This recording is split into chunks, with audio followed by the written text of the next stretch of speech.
NASA's Jet Propulsion Laboratory presents the Von Karman Lecture, a series of talks by scientists and engineers who are exploring our planet, our solar system, and all that lies beyond.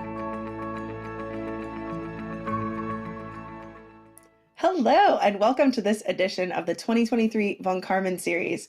My name is Nikki Weirich from JPL's Office of Communications and Education, and welcome to a discussion on NASA's Deep Space Network Turn 60, What's Next? The heart of deep space communications at JPL is our Deep Space Network, or DSN. This international array of antennas located at 3 complexes in California, Spain, and Australia allow us to communicate with our missions in deep space, which we here at JPL define as from the moon and beyond. Tonight and over the next few months, we celebrate the DSN's inspiring 60-year legacy and learn how advancements in communications and aerospace engineering will pave the way for the network's incredible future. Joining us as co-host for this discussion is JPL Solar System Public Engagement Specialist, Sandy Marshall. Hi, Sandy. Hi, thanks so much, Nikki. It's a pleasure to be supporting this discussion about the Deep Space Network. JPL manages the Deep Space Network for the Space Communications and Navigation, or SCAN program, based at NASA headquarters, which operates within the Space Operations Mission Directorate. And thanks to everybody for joining. Remember, this is your space program. We want you to be involved with this conversation. So if you're watching on YouTube, X, Facebook Live, or LinkedIn, ask questions in the chat box, and our social media team will bring in as many as we can in our talk tonight. And if you don't see the chat box, reload your page, and it should be right there. You can learn about the DSN by visiting the links on your screen. The DSN has a wide array of publicly available products and resources, including, if we look at image 1A, you can check out downloadable posters and wallpapers, along with animated videos and photo galleries. And on image 1B, you can play an interactive game to learn how the DSN uses big antennas to send and receive information with spacecraft in the solar system and beyond. And then on image 2, you can check out DSN educational tools, including 2 new classroom activities about the Doppler effect and decoding space images with DSN. And as we take a look at image 3, you can check the real-time status of communications with our deep space explorers via DSN Now, which Amy will be speaking about in greater detail. And in celebration of the DSN's 60th anniversary, we'll be highlighting key milestones and future initiatives later this year and throughout 2024. So make sure to follow NASA JPL and NASA Scan for updates. And with that, Nikki, I'll hand it back to you. Thank you. Awesome. Thanks, Sandy. Yeah, there's so much great stuff coming up for the DSN. For our discussion tonight, we have 2 experts on hand to tell us about the history of the DSN and what's next for the DSN. So now let's introduce our first speaker of the evening, Brad Arnold, the Deputy Director for the Interplanetary Network Directorate. Hi, Brad. Hey, Nikki. It's great to have you. So tell us, what is the Deep Space Network and what is your role with it? Deep Space Network is the ground infrastructure that provides essential telecommunications and navigation services to scientific spacecraft. So as you noted, I'm the Deputy Director in the Interplanetary Network Directorate, and I ain't gonna lie, that looks pretty tight on a business card.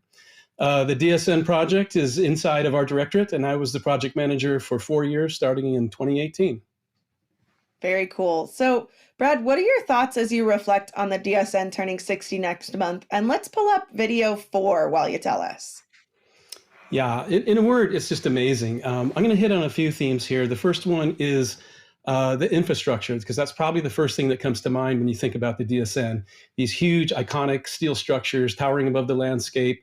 They may seem a little bit mysterious as they, quietly point in the sky. This one you're looking at right here is DSS 36 in Canberra, Australia. That dish up there is 112 feet in diameter. There's 1 million pounds of steel in motion up there. It came online in October of 2016. These complexes are always in these beautiful locations, very picturesque, remote, quiet places, but they didn't just appear here by themselves. They're here because of the people, and that's the next thing that I really want to hit on. I joined the DSN back in 2015, and the first person that I met was Al Bonji. Al was the DSN project manager between 2004 and 2018, and at 14 years, he was the longest serving leader of the DSN. Incredibly energetic, deeply committed, he guided the DSN during very challenging times. Sadly, we lost him the following year in July. He's missed very much. Godspeed, Al Bonji. One of the first persons who Al introduced me to was Dr. Ed Cruzens. So Dr. Cruzens was the DSN's Canberra Complex Director between 2012 and 2021. Just a wonderful leader, a wonderful friend. And I remember when I first met Ed, he's so cool. He kind of took me aside and he says, "Hey, man, it's all about the mission." And I'm all like, the mission? What? Is Tom Cruise going to come flying by on a motorcycle or something? What mission? And, I came to realize he was talking about getting the data back from the instruments on these robotic spacecraft, getting that data into the hands of scientists and into the knowledge of our universe. That's incredible. Thanks for sharing kind of your origins with the DSN. But can you tell us, how did the DSN begin itself, and who were some of the original folks involved? Let's go to image 5. So it's the late 1940s, and the Cold War is starting to rage with Russia. On October 4th, 1957, the Soviet Union stunned the world when they launched Sputnik 1, right? It was shocking. And then a month later, before we had anything off the ground like that, they launched a dog. They launched Laika, and she orbited the Earth several times. And we're like, what? But we were working on it. We were working on rockets at that time at JPL and elsewhere in the Army. And then January 31st of 1958, we launched Explorer 1. So here are some of the key members of that team holding it up. The guy on the right is Werner von Braun, AKA rocket scientist. But to make this project work, the JPL telecom engineers had to build and operate a tracking network around the world to get the signals back from it. And those are the precursors to the DSN right there. NASA was officially established in October of 1958. JPL was transferred from the Army to NASA in December of 1958. And if we could go to number 6, please. Ladies and gentlemen, I give you Eberhard Rechten. He graduated from Caltech with a PhD in 1950. He joined JPL, where he designed radio guidance systems for missiles. His key thing that he worked on was he perfected phase lock loop receivers, which helped the network compensate for Doppler effects. So in other words, we could track things that were moving fast, like missiles and rockets. After several management stints, in 1960, he was a program director for the Deep Space Instrumentation Facility, DSIF. That facility in 1963 was converted to the Deep Space Network, the DSN. He was the manager there until 1967 when he left. He had a fabulous career after that. But because of his beginnings with the DSN, he is called the father of the DSN, the Deep Space Network. So there you go. Let's move on to number 7. We're here to talk about the DSN. We can't talk about DSN without talking about antennas, and this is one of the first big antennas that we built. Dr. Rechten worked on this quite a bit. This is Deep Space Station number 11, DSS 11, and we opened this in 1958 in December at Goldstone, California, just in time for some of the Pioneer missions that were coming, and that's why we call it the Pioneer Station. So I'm going to talk a lot about the different projects that the DSN supported. The DSN, the Pioneer program was about 20 probes total. It started out with the Army, and later on Ames Research Center took that over. But the DSN supported every single one of those, including Pioneer 10, which was the first spacecraft to fly by Jupiter, Pioneer 11, which flew by Jupiter, and then Saturn. So this is sort of the prototypical antenna. They started popping up all around the world. I think this is a Blah-Knox design. It's a 26-meter dish, Cassegrain optics. It has an hour declination tracking topology, just a wonderful workhorse antenna. This one is officially retired in 1981 after 23 years and was declared a historic national monument in 1985. So number 8, please. So the concept of the Deep Space Network was a separately managed and operated communications facility that would track all the deep space missions. So it's sort of one size fits all, and that reduced the cost for all the missions that were out there. So in 1964, we opened the Deep Space Operations Facility, Spaceflight Operations Facility, and this is a centralized node where all that data comes in and out from the antenna networks, comes through this facility right here, and then it goes out to the projects. If you go to the next slide, this is 1964. This is now today, and you can see it looks pretty much the same. Only has some different colors, but it's those rows of computers and operators that run the complex. And if you go to a tour today of the JPL Jim McClure will give you a tour and he'll show you the center of the universe, which we proudly claim is here at this facility. Ah, the center of the universe. So, I mean, the heart of the DSN, it's been around for 60 years officially in title, as we just said, and it's enabled many missions. So, Brad, tell us, what are some of the first big missions that the DSN supported? Sure. Let's go to number 10. So I already mentioned there were about 20 Pioneer missions that were in this sort of time frame. So here's just a suite of the programs that were happening at the time. So there were 9 Ranger missions. These were designed to be lunar impactors. About half of them worked, half of them didn't. The Mariner missions, which started in 1962, 10 spacecraft that visited Mars, Venus, and there was some mixed success here as well. The first spacecraft to visit another planet, Mariner 2, launched in 1962, went to Venus. The first one to fly past Mars, Mariner 4, launched in 1964. And then the Surveyor program started in 1966, and we were trying to land things on the moon. These are the predecessor projects to the Apollo. 5 out of 7 of these actually landed. They were successful.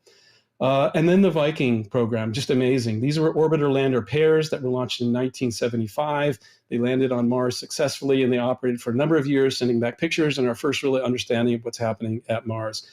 So if you haven't been counting, you're in luck, because I have been, and I've just presented about 40 missions that the DSN has been tracking and supporting over the last 10 years. If we go to slide 11, figure 11, of course, this is the big one, right? 14 Apollo missions officially, 10 went to the moon, 6 of them landed. And this is Apollo 11, landed on July 20th, 1969. Just an amazing event. And the Russians were like, what? In case you haven't heard, we're going back to the moon with the Artemis program. Amy will talk about that. And let's move on to slide number 12. The Voyager missions. We can't talk about the DSN without talking about Voyager. It's just in our blood. We've been tracking Voyager since 1977 when they launched. In the mid-60s, a JPL engineer by the name of Gary Flandreau noted that the outer planets would align in such a way that a spacecraft could fly from one to the next, to the next, to the next, using gravity assist in the mid-70s. So we got to work, and we built 2 twin spacecraft. They launched in 1977, and off they went. Voyager 1 passed by Jupiter in 1979 and Saturn in 1980, and then it went into interplanetary space. Voyager 2 did the same thing, Jupiter and Saturn, but then it went past Uranus in 1986 and Neptune in 1899, and those are the last times that a spacecraft that we've built have actually been to those planets. And then it went on its interstellar tour, exploring the heliosphere, and then exiting the heliosphere and entering interstellar space. Voyager 1 did that in 2012, and then Voyager 2 in 2018.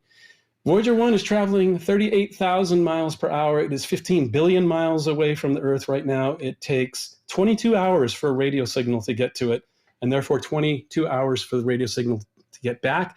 Imagine calling your friend, hey, Jill, do you want to do lunch tomorrow? And then you got to wait 22 hours, and then Jill gets the message, and she calls you back, and she says, what? I mean, this is the way we communicate with spacecraft, right? It's a little bit painful. For reference, Pluto is about 4 billion miles away, so we're 4 times how far Pluto is away from the Earth. It is a big distance. And with the Voyagers being so far out there, Brad, the DSN must need incredibly large antennas. So tell us, who are the people working on the antennas, and what are some of the more current notable missions that have used the DSN antennas? Great. When I joined in 2015, the DSN, I had the distinct pleasure of meeting a gentleman by the name of Peter Hames. Pete works in the DSN. He's still here today. He's an engineer's engineer and a wealth of information on the build, history, and maintenance of the big antennas. And so I sat down with Pete a week ago for you to talk about his experience in the DSN. So here's a character for you, and here he's going to talk about the big antennas. Let's go to video number 2, or 13, as you call it. Hi, I'm Pete Hames. I'm the manager of the Antenna Front-End Facilities and Infrastructure Office for the DSN. I joined the DSN in January of 1981 as a mechanical engineer, so I've been here about 43 years. Before I moved into DSN management, I did a lot of technical work on the 370-meter antennas, and I think people are used to what these antennas look like. These are big antennas. They have about an acre of dish surface, which helps them out. Some of the work that I've done on the 70-meter antennas is to replace the elevation bearings, which sounds fairly minor, but the elevation bearings are a little over a meter in diameter, and 4 of these bearings support a tipping weight of 7 million pounds. And so they have quite a large capacity. And it takes a lot of work to do it, and the bearings are pressed on to tapered shafts, and you can see what the shaft looks like here. Key part of the DSN is the people, the engineering staff, the operations staff, and especially the people at the stations that do all this work in any weather, hundreds of feet off the ground on the 70-meter antennas. They do it with a smile. And the 70-meter antennas have been such a major part of my life that I celebrate that with a DSN 70M license plate on my car. I wish the DSN a happy 60th birthday and hope for at least another 60 more.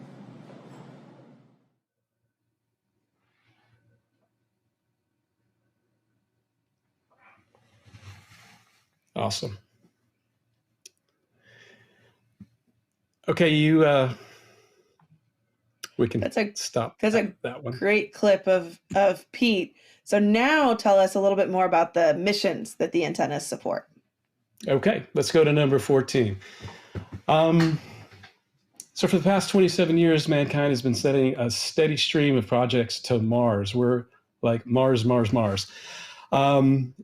And what have we found? Well, evidence of water constituents needed to support life, such as organic compounds, oxygen, carbon, hydrogen. We've even found Mars quakes there, so we know there's an active interior surface. Have we found dried up squid or a Starbucks drive-through? Not yet, but the search continues. So in 2020, NASA launched the Perseverance rover, and it landed the following year after 7 minutes of terror. It got on the surface and began collecting rocks that we intend, samples that we intend to bring back to Earth. And it brought a little stowaway. It brought a helicopter, and the Russians now be like, what?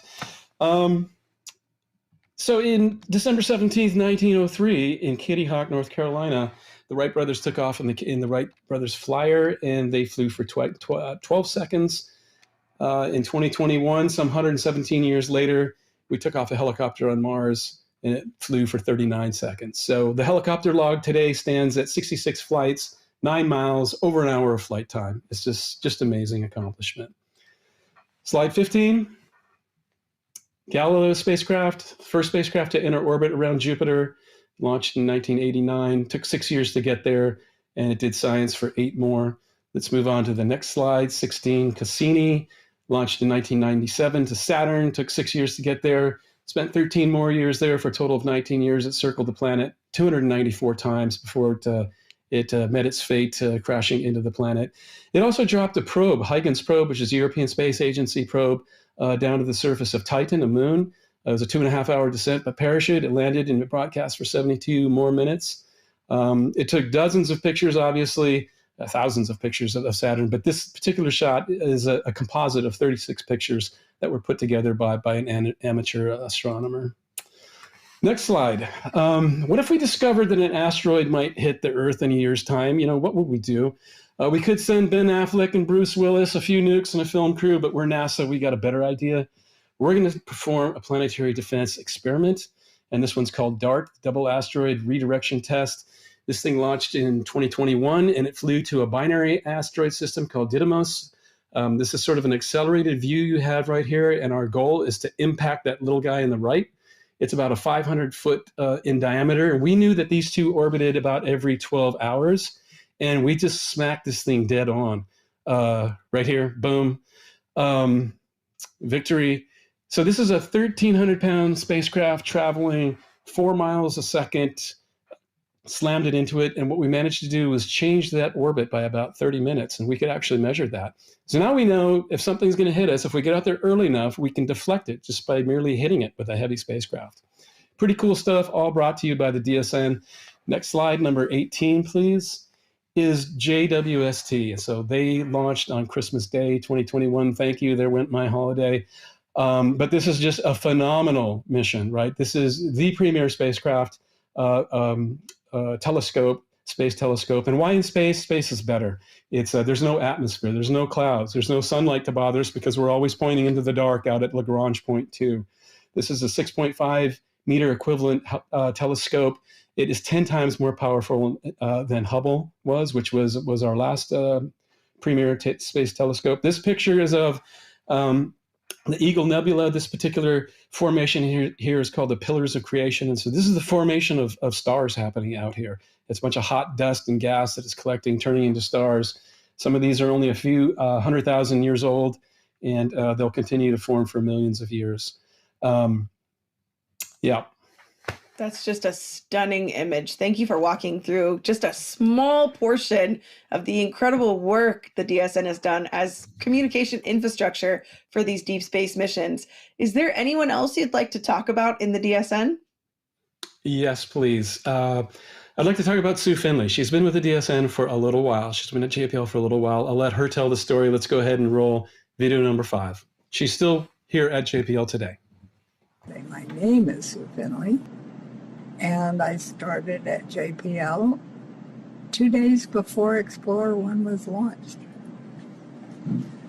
I started as a computer, and we didn't even have the large IBM that took up the whole floor of a building then. We were computers, and we did the computing. My favorite project ever was in 1985, and the Russians had 2 spacecraft going to Halley's Comet. We did not have anybody going to Halley's Comet. The French had talked them into putting balloons on their spacecraft that they would drop off at Venus. The DSN was tracking Vega for the French balloons. And I remember being in that back room there and watching the monitor that was getting the signal from the DSN station, and I remember seeing the blip go up when it got it, and I jumped up and down. It's just nothing more exciting than having a success like that. Happy birthday, DSN, and many more. And I hope I'll be with you. I plan to.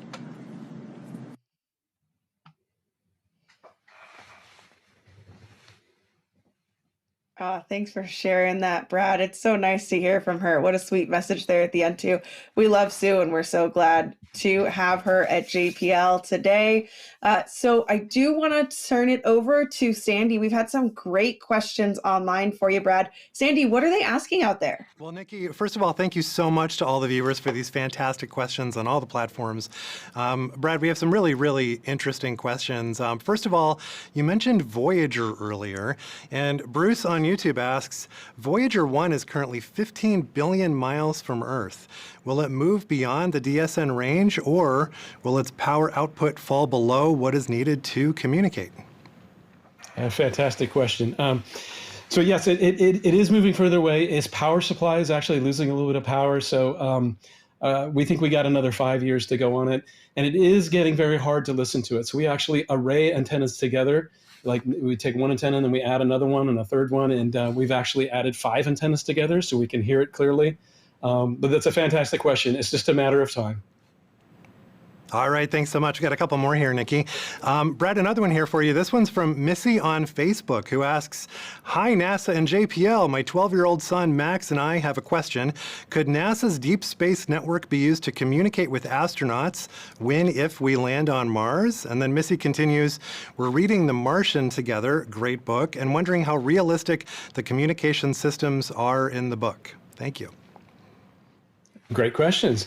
When humans get to Mars, the DSN absolutely will be the thing to communicate with it. We will be there. It will look differently. Maybe we'll be communicating by lasers, hopefully. That'll be a higher data rate so we can get video, live feeds back and things like that. So the DSN is the answer. I also saw The Martian. I didn't read the book, and I thought there was parts of The Martian that were actually, very spot on, and parts that were kind of not. It was a little bit Hollywood. But I think it was pretty faithful in some of the communication, with exception of, the delay, that one-way delay time is really significant. From Mars, it's anywhere between 8 minutes and 30 minutes or something like that one way. So if you said hello, you'd have to wait, half an hour to have the person say hello back. So that's a little nuance there. We can't beat the speed of light yet. So Sandy, let's do one more before we head into our second speaker. All right, thanks, Nikki. We got one more here. This one's from Julia, who asks, how do international communities cooperate on the DSN? Great one, Julia. Thank you. We absolutely collaborate with the international network. So one of the big ones is the European Space Agency. So they have a network of antennas around the world, similar to us. And other countries are doing the same. Japan has a bunch of very capable antennas, capable systems, so JAXA, and others. So we absolutely collaborate. We track their spacecraft, they track ours.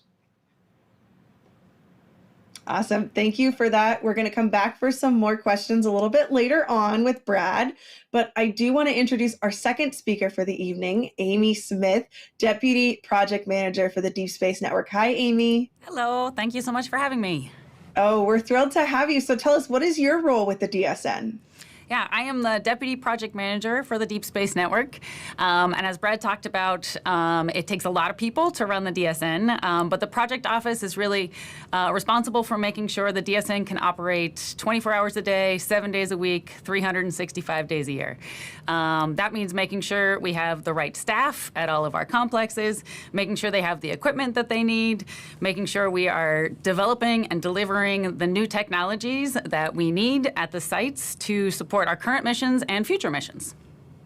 Very cool. So you sound very busy, but can you tell me, what is the DSN currently supporting? Yeah, why don't you bring up image 22? So the DSN is currently supporting over 40 missions. And this set of pictures here is just a sampling of some of the images that are returned through the DSN. So we've got images from James Webb Space Telescope, like Brad talked about, images from the Juno spacecraft, some of our Mars explorers there with Perseverance and Ingenuity, and of course, the Artemis program, which is very exciting. Very cool. And let's pull up image 24. This was just in the news. Can you tell us about this one too? Absolutely. So in supporting all of the missions, they have these critical events that are very exciting and big, important milestones for the missions, and the DSN gets to be there alongside them for these exciting days. So recently, we supported OSIRIS-REx and their sample return, bringing back a sample of Bennu. And if you go to image 25, just last month, we supported the launch of Psyche. So we love to be there to support the missions and make sure they're getting the data they want on those very exciting days. So, I mean, we're doing all of these incredible things. The DSN really is this critical piece of infrastructure that enables these deep space missions. So what exactly does it look like? That's a great question. So the Deep Space Network is made up of 3 different complexes around the world. They're about 120 degrees apart, so that as the world turns, your spacecraft can always see one of our big antennas. So if you look at image 26, this is a picture of our station outside of Canberra, Australia. If you go to the next image, you can see a picture of Goldstone, which is right here in our backyard in California. And the next image shows our site outside of Madrid in Spain. So you can see each of these sites is made up of several antennas.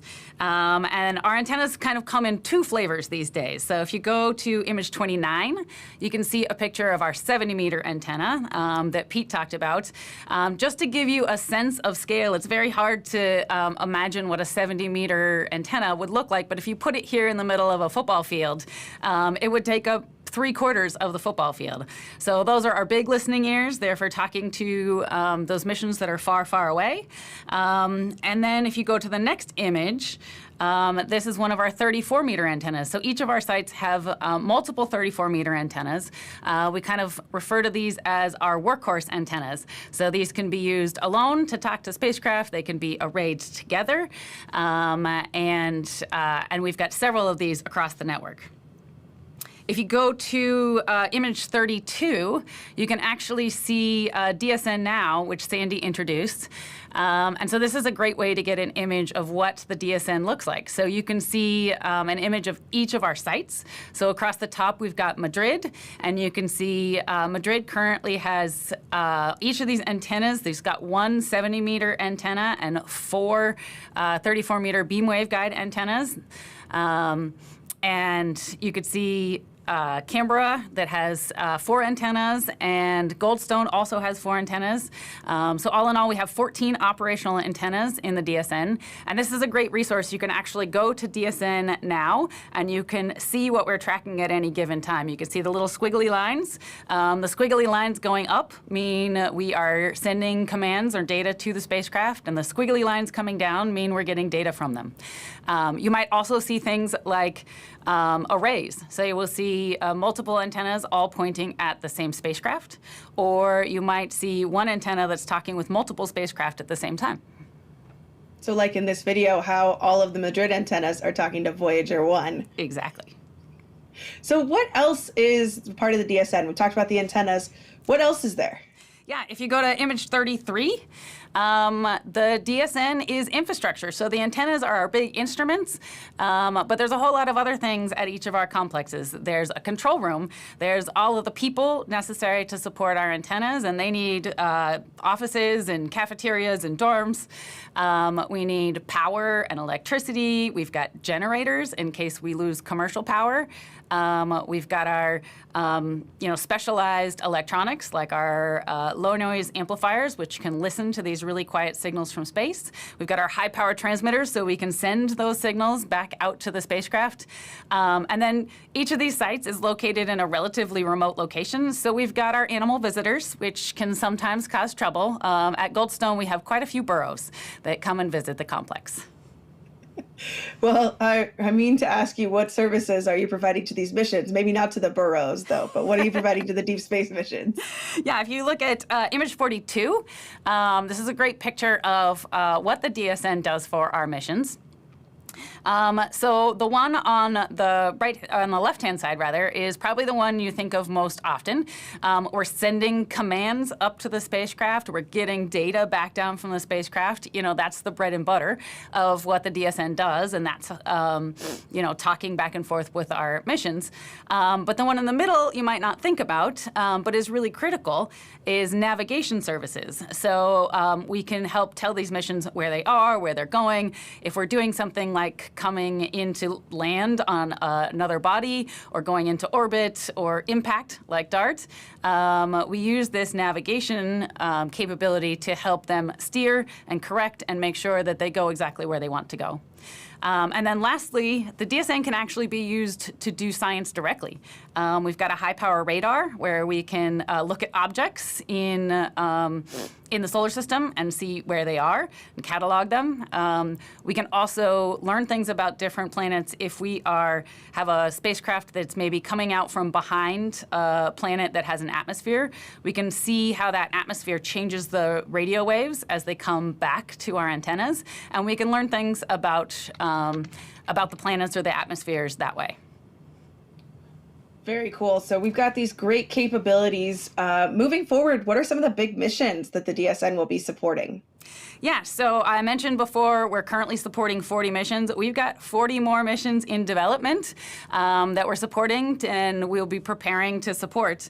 If you go to image 37, a couple of the exciting things that are happening next year. So Europa Clipper is getting ready to launch. So you can see a picture of it at JPL going through its final stages of integration and test, and it is slated to launch about a year from now. And then, of course, if you go to image 36, everybody is very excited about the next Artemis mission, which will have people on board. So the DSN will be supporting Artemis from a few hours after launch to a few hours before splashdown, which is a very exciting thing. I think everybody at NASA is very excited about our next human missions. Oh, absolutely. So we talked about these incredible things that it's done and where it's going next. And I mean, supporting Artemis, that's so exciting. How will this critical infrastructure expand to fit the growing needs of deep space communications? Yeah, so one of the things that we're doing is building more antennas. If you look at image 44, the DSN is currently about 2/3 of the way through a project to deliver new 34-meter beam waveguide antennas to all of our complexes. So if on this picture, you can see here a little bit of the process of building the antennas. And the pictures there on the right-hand side are the delivery of 2 antennas in Madrid. One was delivered in 2021 and one in 2022. And so those are operational at this point. Very cool. And you've got a little video for us for what it looks like to build an antenna, right? So let's cue video 49. Yeah, so building these antennas takes a few years, but this is a great video to show you what the process looks like. So first we dig a big giant hole, and then we build a pedestal. The pedestal is a ton of concrete and rebar, and it not only houses our electronics, but it has to support that 1,000,000 pounds of antenna that sits on top of it and moves. So we build that pedestal, we backfill around it, and then we can start building up the antenna itself. So you'll see we start to build part of the antenna right there on the pedestal, but we actually build part of the antenna off to the side. So you could see we are building up what we call the alidade, which is the structure that holds up the antenna, and then on the side we build up the reflector structure.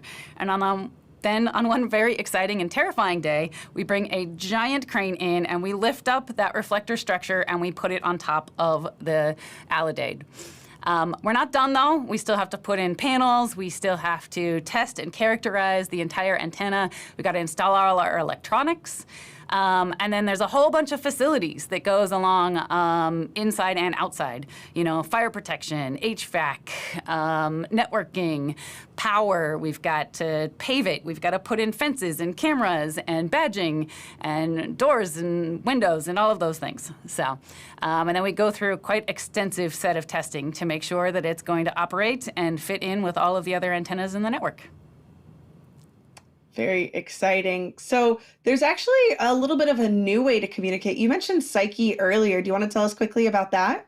Absolutely. If we jump to image 48, one of the things that we're doing in the DSN is looking at new ways to communicate. So we are currently looking at adding an optical receiver to our DSN antennas. So you could see a concept picture here of adding an 8-meter optical receiver in the center of one of our 34-meter beam waveguide antennas. And that would allow us to do simultaneous RF and optical communication. Optical is really exciting because it would allow us to get a lot more data in the same amount of time. So this would be very exciting for maybe our astronauts at Mars or some of our science instruments that have tons of data they'd love to bring back to Earth. So Psyche, which just launched, actually has a tech demo of the spacecraft side of things. So they're flying a deep space optical comm system, which is going to send signals back from space using lasers. And we have a tech demo on our side in the DSN installed on our R&D antenna. It's just 7 mirrors, so it's a small system. It's not as big as what you see on the right-hand side, but we'll be able to shadow track the DSOC instrument. As it sends its data back, we'll be able to look at it. We'll be able to test out our system and see what works and what doesn't work and figure out how to use this new technology in the future for the DSN. Very exciting stuff for the future. And you've actually gotten the audience really engaged. They've been asking a lot of questions. So Sandy, what have they been asking for Amy?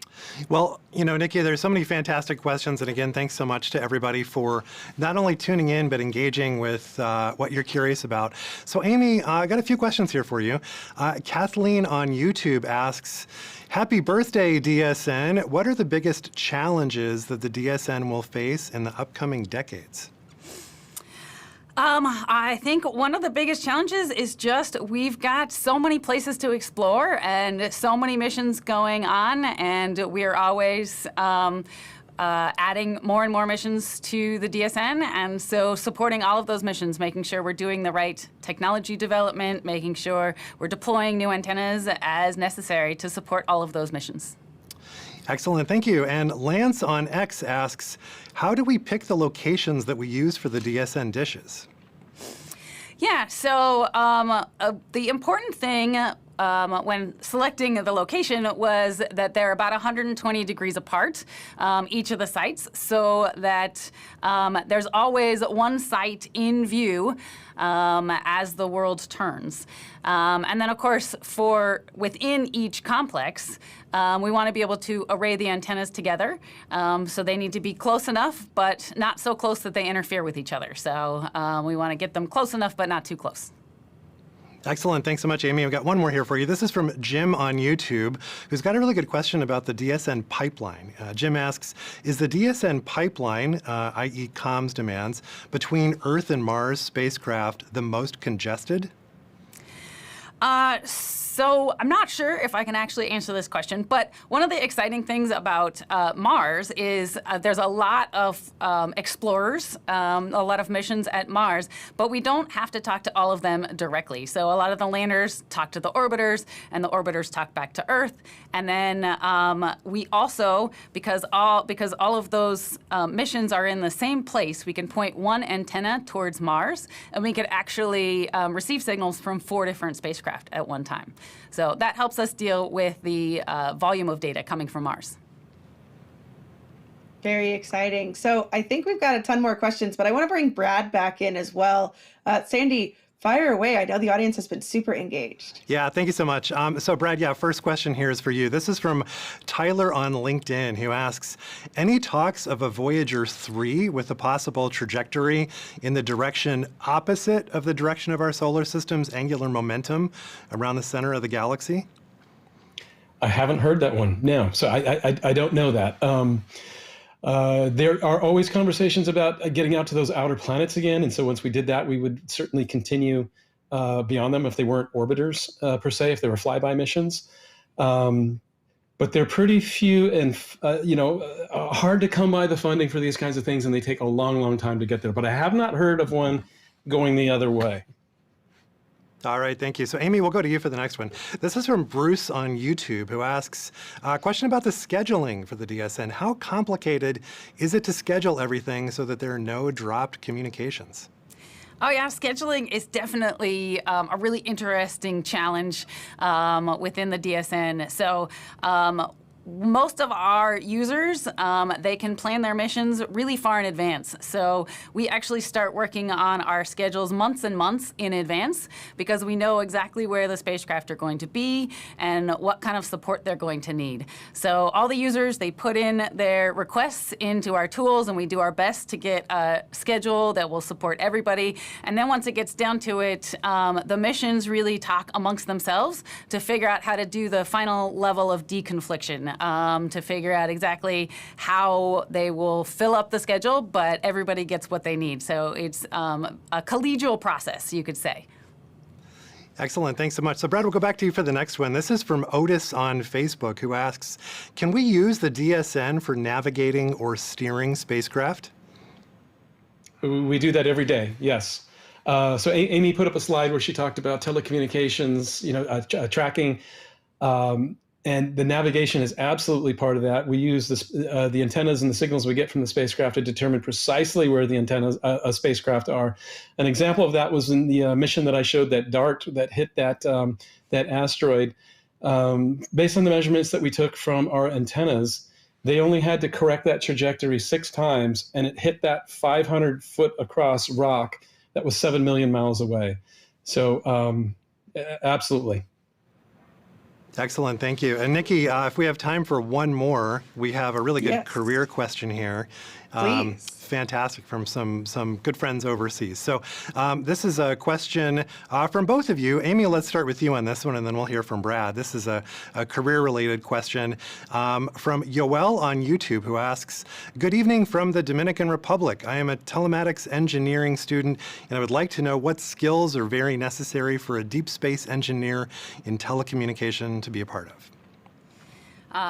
So I'm very excited for you to, complete your studies and all of those things.